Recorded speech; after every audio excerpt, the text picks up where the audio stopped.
Pabor naman ang mga estudyante sa panukalang gawin na lang 3 taon ang pag-aaral sa kolehiyo.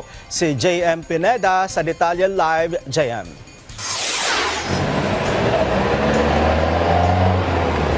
Noel, pabor nga ang ilang mga estudyante sa panukalang batas o panibagong panukalang batas na isinumite ni Senator Sherwin Gatchalian na putulin na lamang hanggang 3 taon yung mga kurso ng kolehiyo ngayon sa mga estudyante. Para kay May Kaela, isang third-year college student, kinaya umano ng sistema ng kanilang paaralan ang 3 taon lamang na pag-aaral sa kolehiyo. Pero nakadepende daw ito sa programang kukunin ng estudyante.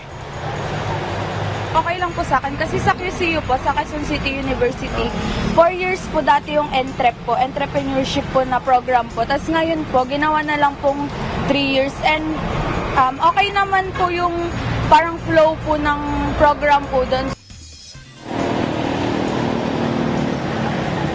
Sangayon din si Jason sa ganitong sistema pero dapat tiyakin ng pamahalaan na papapatupad daw ito ng maayos.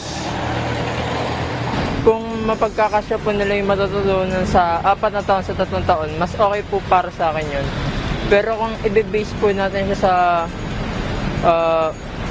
sa standard po ng ibang bansa, siguro po mas pabor pa rin po yung 4 years kasi para po, meron po kasi parang standardized na year sa pag-aaral para din po sa maging available din po yung mga Pilipino magtrabaho sa ibang bansa.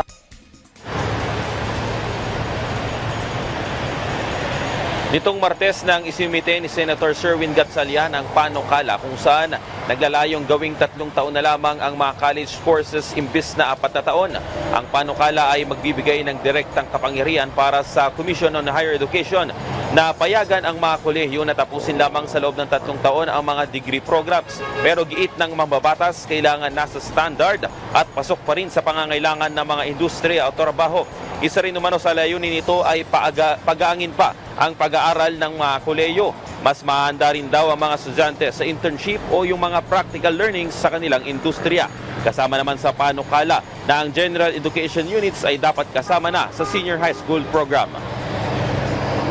Noel, ayon pa nga kay Senator Sherwin Gatchalian, isa sa mga pinangako ng pamahalaan na puputulin na o doon pinatupad yung senior high school program ay mapuputol na yung ilang mga taon sa kolehiyo. Kaya naman ngayong ipinail niya na itong panibagong batas na gugulong na sa Senado ay matutupad na rin daw ng pamahalaan yung kanilang pangako.